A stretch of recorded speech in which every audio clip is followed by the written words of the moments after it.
BPL এর dark horse তাহলে Sylhet টাইটান্সই।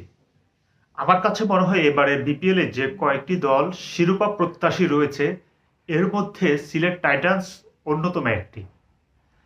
Sylhet Titans আসলে কি জন্য শিরোপা প্রত্যাশী, তাদের দলে কি এমন শক্তির জায়গা রয়েছে কিংবা কি এমন প্রাচুর্য রয়েছে যার কারণে এবারে বিপিএল এ চ্যাম্পিয়ন হওয়ার দৌড়ে তারা অনেক এগিয়ে, সেটি আজ বোঝার চেষ্টা করি। প্রথমে বলি সিলেট টাইটান্সের কোচকে। সিলেট টাইটান্সের প্রধান কোচ হচ্ছেন দেশের স্বনামধন্য কোচ সোহেল ইসলাম। সোহেল ইসলাম যারা ক্রিকেট হয়তো ফলো করেন তারা সোহেল ইসলামকে খুব ভালো করে জানার কথা।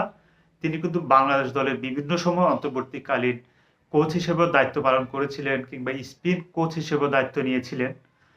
আর এছাড়া তিনি ঘরোয়া ক্রিকেটে খুবই পরিচিত মুখ। শেখ জামাল ধানমন্ডি ক্লাব কিংবা অন্যান্য অনেকগুলো ক্লাবে কিন্তু তিনি বিভিন্ন সময় কোচের দায়িত্ব পালন করেছিলেন। ইভেন তিনি বিপিএল এ বিভিন্ন সময় বিভিন্ন ফ্র্যাঞ্চাইজির সঙ্গে কাজ করেছেন। রংপুর রাইডার্সের প্রধান কোচ হিসেবেও দায়িত্ব পালন করেছিলেন তিনি ইতিপূর্বে।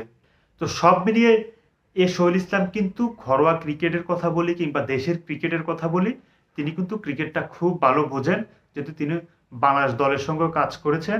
আর স্থানীয় যে কন্ডিশন বাংলাদেশের, সব মিলিয়ে এটার সঙ্গে তিনি খুব ভালো অভ্যস্ত। তিনি কম্বিনেশনটা হয়তো খুব ভালো সাজাতে পারবেন কিংবা প্লেয়ারদের সঙ্গে যে বোঝাপড়া, যেহেতু তিনি স্থানীয় কোচ, এটি আরো খুব ভালো হওয়ার যথেষ্ট সম্ভাবনা রয়েছে। সোহেল ইসলামের দলে এমন কিছু ক্রিকেটার রয়েছেন যারা ক্যারিয়ারের একদম পিক ফর্মে রয়েছেন কিংবা তারা তার ক্যারিয়ারের সেরা সময় পার করছেন। এর মধ্যে যদি আমি বলি, মেহেদী হাসান মিরাজ অন্যতম একজন। মেহেদী হাসান মিরাজের উপর কি আসলে বিপিএল এ সিলেট টাইটান্সের নেতৃত্ব নির্ভর করছে কিনা এখনো অফিসিয়ালি আমরা জানি না। তবে আমরা এখন পর্যন্ত যতটুকু বুঝতে পারি, মেহেদী হাসান মিরাজই হয়তো সিলেট টাইটান্সকে নেতৃত্ব দিতে পারে। কিন্তু সিলেট টাইটান্সকে নেতৃত্ব যদি মেহেদী হাসান মিরাজ দিয়ে থাকে তাহলে হয়তো প্রশ্ন আসতে পারে, এই মেহেদী হাসান মিরাজ কিন্তু জাতীয় দলের টি-20 ফরম্যাটে ঠিকঠাকভাবে দলের জায়গায় পান না কিংবা দলের সুযোগই পান না। তাহলে মিরাজ কিভাবে আসলে বিপিএল এ দলকে নেতৃত্ব দেবেন?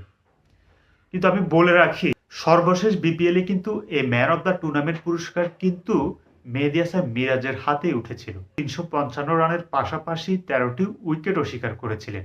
সব মিলিয়ে ব্যাট এবং বোলিং দুই বিভাগ মিলিয়ে তিনি যে অবদান রেখেছিলেন খুলনা টাইগার্সের হয়ে গতবার, এবার সেটি যদি তিনি সিলেট টাইটান্সের হয়েও করে দেখাতে পারেন, নিশ্চয় captain leading from the front যে ব্যাপারটা থাকবে, এটি মেহেদী হাসান মিরাজের কারণে সিলেট হয়তো অনেক দূর এগিয়ে যেতে পারে। কারণ মেহেদী হাসান মিরাজ যদি বলে ব্যাটে যদি অবদান রাখতে পারেন, আর সেটি যদি সিলেট টাইটান্সের পুরো দলকে যদি ফুরফুরে এবং স্বতঃস্ফূর্ত রাখে, তাহলে নিশ্চয়ই সিলেট টাইটান্সের বড় একটা সুপথ এবং সুফল বয়ে আনতে পারে ক্যাপ্টেনের পারফরমেন্স। এর মধ্যে সিলেট টাইটান্সে আরও কয়েকজন গুরুত্বপূর্ণ ক্রিকেটার রয়েছেন যার কথা না বললে নয়। বর্তমান টি-20 আইসিসি টি-20 র্যাঙ্কিংয়ে বিশ্বসেরা অলরাউন্ডার পাকিস্তানের সাইম আইয়ুব। সাইম আইয়ুব কিন্তু ব্যাট এবং বোলিং দুই হাতে কিন্তু সব দিক থেকে কিন্তু তিনি দুর্দান্ত পারফর্ম করে যাচ্ছেন, যার কারণেই কিন্তু তিনি বর্তমানে বিশ্বসেরা অলরাউন্ডার। এছাড়া সিলেট টাইটান্সে আর একজন দুর্দান্ত অলরাউন্ডার রয়েছেন যাকে এক্স ফ্যাক্টর হিসেবে ধরা হবে এবারে বিপিএল এ। তিনি হচ্ছেন আফগানিস্তানের অলরাউন্ডার আজমতুল্লাহ ওমরজাই। ওমরজাই কিন্তু ধরেও খেলতে পারেন কিংবা যখন পরিস্থিতি অনুযায়ী ব্যাট চালাতে পারেন এবং বল হাতেও কিন্তু তিনি ব্রেক থ্রু এনে দেওয়ার সামর্থ্য রাখেন। সব মিলিয়ে এই তিন ক্রিকেটার হতে পারেন সিলেট টাইটান্সের গুরুত্বপূর্ণ তিনজন ক্রিকেটার যারা এক্স ফ্যাক্টর হওয়ার যথেষ্ট সম্ভাবনা রয়েছে এবং তারাই কিন্তু খেলার মোড় ঘুরিয়ে দিতে পারেন। এমন তিনজন ক্রিকেটারের নাম বললাম। এরপর আসি তাদের টপ অর্ডার আসলে কেমন হবে। সিলেট টাইটান্সের টপ অর্ডার হবে সাইম আইয়ুব, যেখানে বামহাতি ব্যাটার, তার সঙ্গে পারভেজ হোসেন ইমন। পারভেজ হোসেন ইমনের কথা কিন্তু আমরা ভালো করে জানি, তিনি কিন্তু লাস্ট 1-1.5 বছরের কথা যদি বলি, তিনি বাংলাদেশ দলের টি-20 দলের নিয়মিত ক্রিকেটার। কিন্তু সম্প্রতি তিনি আসলে কিছুটা ছন্দ হারিয়েছেন। তার সবচেয়ে গুরুত্বপূর্ণ ব্যাপার হচ্ছে তিনি বড় শট খেলতে পারেন এবং লাস্ট বিপিএল কিন্তু চট্টগ্রামের হয়ে তিনি দুর্দান্ত খেলেছিলেন। তার দেশের যে স্থানীয় যে কন্ডিশন, তার সঙ্গে পারভেজ হোসেন ইমন খুব ভালোভাবে মানিয়ে নেওয়ার সুযোগ রয়েছে। পারভেজ হোসেন ইমনের যে শক্তির জায়গা, তিনি আসলে দুর্দান্ত ব্যাট সুইং করতে পারেন কিংবা বড় শট খেলতে পারেন। সিলেটে কিন্তু এবার শুরু হচ্ছে বিপিএল এর প্রথম পর্ব। আর সিলেটের যে কন্ডিশন, এর সঙ্গে কিন্তু এই পারভেজ হোসেন ইমন কিন্তু খুব ভালো যায় বলে আমার মনে হয়। শেষ পর্যন্ত দেখা যাক, তিনি কিন্তু গতবার অনেক সমালোচনার মধ্যেও কিন্তু চট্টগ্রামকে দারুণ কিছু ইনিংস খেলেছেন এবং চট্টগ্রামকে প্লে অফ পর্যন্ত নিয়ে যাওয়ার ক্ষেত্রে তার গুরুত্বপূর্ণ ভূমিকা ছিল। সাইম আইয়ুব এবং পারভেজ হোসেন ইমন দুজনেই কিন্তু বামহাতি ব্যাটার। তাদের আরেকজন ডানহাতি ব্যাটার যদি থাকেন তাহলে কম্বিনেশনটা খুব ভালো হয়। তবে সে ডানহাতি ব্যাটার হতে পারেন রনি তালুকদার। রনি তালুকদার আসলে জাতীয় দলে বেশ কিছুদিন হয়ে গেছে তিনি জাতীয় দলের বাইরে রয়েছেন। হয়তো খুব বড় তিনি আসলে ঘরোয়া লিগেও ভালো পারফরম্যান্স করছেন বলে মনে হচ্ছে না। কিন্তু তারও কিন্তু বড় শট খেলার কিংবা টি-20 ক্রিকেটে যেরকম ব্যাট করা প্রয়োজন তার কিন্তু সে সামর্থ্য রয়েছে। কিন্তু সবচেয়ে গুরুত্বপূর্ণ ব্যাপার হলো, একটা ব্যাপার হয়তো সিলেটের সমর্থকদের মনে করিয়ে দেওয়া উচিত। পাকিস্তান এবং শ্রীলঙ্কার একটা সিরিজ রয়েছে যেটা বিপিএল এর মাঝামাঝি সময়ে হওয়ার কথা। যদি সে সিরিজটি যদি হয়ে থাকে তাহলে হয়তো সাইম আইয়ুবকে কিছু ম্যাচে মিস করতে পারে সিলেট টাইটান্স এবং তাদের সমর্থকেরা। সেই জায়গায় হয়তো এই সাইম আইয়ুবের জায়গায় রনি তালুকদার পারভেজ হোসেন ইমনের সঙ্গে জুটি বাঁধতে পারেন এবং তাদের আরেকজন ব্যাটার রয়েছেন তৌফিক খান তুষার, তাকেও হয়তো দেখা যেতে পারে। আবার জাকির হাসান রয়েছেন, তিনিও কিন্তু টপ অর্ডারে ব্যাট করে থাকেন এবং তিনি কিন্তু এই পজিশনেও অনেক অভ্যস্ত বলা যায়। সব মিলিয়ে আমি বলবো পারভেজ হোসেন ইমন এবং সাইম আইয়ুবের উপর অনেক বেশি নির্ভর করছে তাদের টপ অর্ডারের ব্যাটিং। তবে দুইজনে কিন্তু আসলে দুর্দান্ত ব্যাটিং করে থাকেন এবং যে কোনো দলের পাওয়ার প্লেতে যে কোনো দলের বোলিংকে চুরমুচুর করে দেওয়ার জন্য এ দুজনে কিন্তু আসলে যথেষ্ট। সিলেটের মিডল অর্ডার কেমন হবে?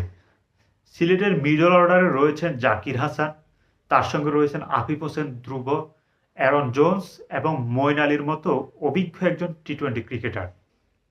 তাদের সঙ্গে ভূমিকা রাখবেন অলরাউন্ডার আজমতুল্লাহ মুরজাই। তিনি আসলে ফিনিশারের যে ভূমিকা থাকবে সেই জায়গায় তিনি ব্যাটিং করবেন। আর মঈন আলী কিন্তু আসলে টি-20 ক্রিকেটটা অনেক বেশি ভালো বোঝেন। বিপিএলে এর আগেও তিনি খেলেছেন এবং চ্যাম্পিয়নও হয়েছিলেন একাধিকবার কুমিল্লা ভিক্টোরিয়ান্সের হয়ে। সব মিলিয়ে তাদের যে ব্যাটিং লাইন আপ, এই ব্যাটিং লাইন আপ আসলে টি-20 সঙ্গে খুব ভালো যায়। আর অ্যারন জোন্স নিজেও একজন অলরাউন্ডার, যুক্তরাষ্ট্রের এই ক্রিকেটার। গতবারও বিপিএল খেলতে এসেছিলেন, খুব বেশি হয়তো সুযোগ পাননি, কিন্তু তিনি কিন্তু বড় ইনিংস এবং টি-20 ক্রিকেটে যেমন ব্যাটার প্রয়োজন তার হাতে কিন্তু প্রচুর শট রয়েছে এবং তিনি বড় শট খেলতে পারেন।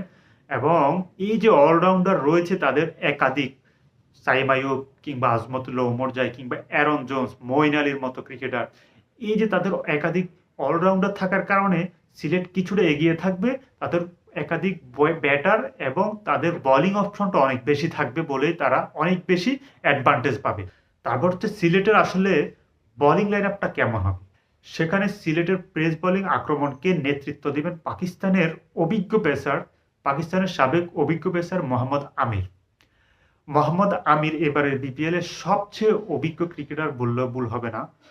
অভিজ্ঞ ক্রিকেটার বলতে যারা মানে বোলিং করবেন আর কি, পেসারদের মধ্যে সবচেয়ে অভিজ্ঞ, যিনি 348টি টি-20 ম্যাচ খেলেছেন, স্বীকৃত টি-20, এবং তার নামের পাশে 409টি উইকেট রয়েছে। তো সব মিলিয়ে মোহাম্মদ আমিরের যে অভিজ্ঞতা এবং পাওয়ার প্লে এবং ডেথ ওভার দুই জায়গায় তিনি সমানভাবে বোলিং করতে পারদর্শী। তার সঙ্গে জুটি বাঁধবেন পাকিস্তানের আরেক পেসার সালমান ইরশাদ কিন্তু সম্প্রতি দারুণ ফর্মে রয়েছেন। যখনই তিনি আসলে জাতীয় দলে সুযোগ পাচ্ছেন তখনই নিজের সামর্থ্যের জানান দিচ্ছেন। এই দুই পেসার কিন্তু পাওয়ার প্লে এবং ডেথ ওভারে গুরুত্বপূর্ণ ভূমিকা পালন করতে পারেন, দুইজনে কিন্তু বেশ কার্যকর। তাদের সঙ্গে আসলে কারা থাকবেন? সিলেটের দলে এমন কিছু পেসার রয়েছেন যারা সিলেটেই জন্মগ্রহণ করেছেন, সিলেটে বেড়ে উঠেছেন, সিলেটের কন্ডিশনের সঙ্গে সেখানকার মাটির সঙ্গে তারা খুব ভালো পরিচিত। এর মধ্যে 3 পেসারের কথা যদি আমি বলি, ইবাদত হোসেন, খালেদ আহমেদ, রুয়েল মিয়া, এই 3 জন কিন্তু সিলেটেই বেড়ে উঠেছেন আর তারা স্থানীয় ক্রিকেটার। তাদের সঙ্গে শহীদুল ইসলাম, এই 4 পেসার, স্থানীয় 4 পেসার রয়েছেন। সব মিলিয়ে আসলে তাদের দুর্দান্ত এবং এক্সপিরিয়েন্স একটা পেস বোলিং লাইন আপ। এটা খুবই দুর্দান্ত একটা, যে কোনো দলের জন্য টি-20 ক্রিকেটে এক্সপিরিয়েন্স খুবই ইম্পর্টেন্ট। আর সে জায়গায় নিজেদের কন্ডিশনে যারা সবসময় ওই মাঠে খেলে এসেছিলেন তাদের জন্য তারা নিশ্চয়ই এই মাঠে তোপ দাগার জন্য প্রস্তুত এবং বাড়তি একটা সুযোগ সুবিধা তারা এখান থেকে হাসিল করবে। বোলিং আক্রমণে তো আরেকটা তারা সুবিধা পাচ্ছে, যেখানে আজমতুল্লাহ ওমর যে আছেন তিনিও কিন্তু হাত ঘুরাতে প্রস্তুত। সব মিলিয়ে তাদের অনেক বেশি বোলিং অপশন রয়েছে, এবং সেটা স্পিনেও রয়েছে, সেটা পেস বোলিং আক্রমণে রয়েছে। দুর্দান্ত কিন্তু তাদের পেস বোলিং আক্রমণ। এবার আমরা তাদের স্পিন আক্রমণটা কেমন হবে সেটি একটু বোঝার চেষ্টা করি। তাদের দলে কিন্তু আরেক সিলেটি রয়েছেন, এর মধ্যে তিনি হচ্ছেন যে নাসুম আহমেদ। নাসুম কিন্তু জাতীয় দলের হয়ে টি-20 ফরম্যাটের নিয়মিত মুখ, বেশ ফর্মেও রয়েছেন। তিনি আসলে এ মাঠে কেমন করবেন তার উপর কিন্তু স্পিনের দায়িত্বটা থাকবে। তার সঙ্গে মঈন আলী এবং সাইম আইয়ুব হতে পারেন গুরুত্বপূর্ণ, তাদের ভূমিকা রাখতে পারেন এই স্পিন আক্রমণে। এই ৩ স্পিনারের সঙ্গে কিন্তু সবচেয়ে গুরুত্বপূর্ণ যিনি ভূমিকা পালন করবেন তিনি হচ্ছেন মেহেদী হাসান মিরাজ। তিনি মিডল অর্ডারে ব্যাটিংয়েও কিন্তু আসলে সহায়তা করবেন দলকে, আর স্পিন বোলিংয়েও কিন্তু তার যে ঘূর্ণি জাদু সেটি কিন্তু নাসুম আহমেদ এবং তার উপর নির্ভর করছে। বিশেষ করে তাকে সহায়তা করবেন কিংবা তাদেরকে সহায়তা করবেন হচ্ছে মঈন আলী এবং সাইম আইয়ুব। সব মিলে তাদের কিন্তু দুর্দান্ত বোলিং আক্রমণ। এর মধ্যে তারা কিছুটা ভুগতে পারে, তাদের স্পিনে একজন যদি ভালো লেগ স্পিনার কিংবা একজন মিস্ট্রি স্পিনার যদি থাকতো তাহলে বৈচিত্র্যটা আরো ভালো থাকতো স্পিনের। তবে ডানহাতি এবং বামহাতির যে কম্বিনেশনটা, মঈন আলী এবং মেহেদী হাসান মিরাজ যেখানে ডানহাতি, আবার অন্যদিকে নাসুম আহমেদ, সাইম আইয়ুব হচ্ছেন বামহাতি। সব মিলিয়ে তাদের বোলিংও কিন্তু বেশ বৈচিত্র্যতা রয়েছে। তাদের আরেকটি যে গুরুত্বপূর্ণ ব্যাপার, সিলেট পর্ব যেহেতু প্রথমে শুরু হচ্ছে, এই সিলেট পর্বে কিন্তু সিলেট 5টি ম্যাচ খেলবে। সেখানে যে কন্ডিশন কিন্তু তারা খুব ভালো করে তটস্থ করে নেবে, কারণ তাদের দলে এমন কিছু ক্রিকেটার রয়েছে, এর মধ্যে জাকির হাসানের কথাও বলা হয়নি। জাকির হাসানও কিন্তু এই সিলেটেই বেড়ে ওঠা ক্রিকেটার। তো সব মিলিয়ে তাদের দলে আসলে যেমন ক্রিকেটার রয়েছেন স্থানীয়, তারা কিন্তু সুযোগটা এবং তাদের যে সুবিধাটা এটা খুব ভালোভাবে কড়াইগন্ডায় বুঝে নেবেন। যেহেতু প্রথমবারের মতো সিলেটে এবার বিপিএল শুরু হচ্ছে, সিলেটে কিন্তু এর আগে কখনো বিপিএল উদ্বোধন হয়নি, এবং বিপিএল উদ্বোধন হচ্ছে এবার সিলেট পর্ব থেকে। আর সিলেট নিজেদের মাঠে নিজেদের হোম ভেন্যুতে 5টা ম্যাচ খেলবে। প্রথম পর্বের 10টি ম্যাচের মধ্যে তারা 5টি ম্যাচে খেলবে নিজেদের হোম ভেন্যুতে। সব মিলে তাদের যে সমর্থক গোষ্ঠী রয়েছে তাদের সমর্থনটাও তারা খুব ভালোভাবে পাবে। এবং এমনও আলোচনা হচ্ছে, যদি বিপিএল দেশের সার্বিক নিরাপত্তা ব্যবস্থা এবং দেশের সার্বিক পরিস্থিতি যদি ভালো থাকে, তো তাহলে হয়তো ঢাকা এবং চট্টগ্রামও হতে পারে। যদি সার্বিক পরিস্থিতি ভালো না থাকে তাহলে বিপিএল হয়তো সবগুলো ম্যাচ সিলেটেও হতে পারে। তো সব মিলিয়ে এবার কি আসলে সিলেটের জন্য একটা কি সুবর্ণ সুযোগ না তারা চ্যাম্পিয়ন হওয়ার জন্য? এবং চ্যাম্পিয়ন হলেও অবাক হওয়ার মতো কিছু থাকবে না।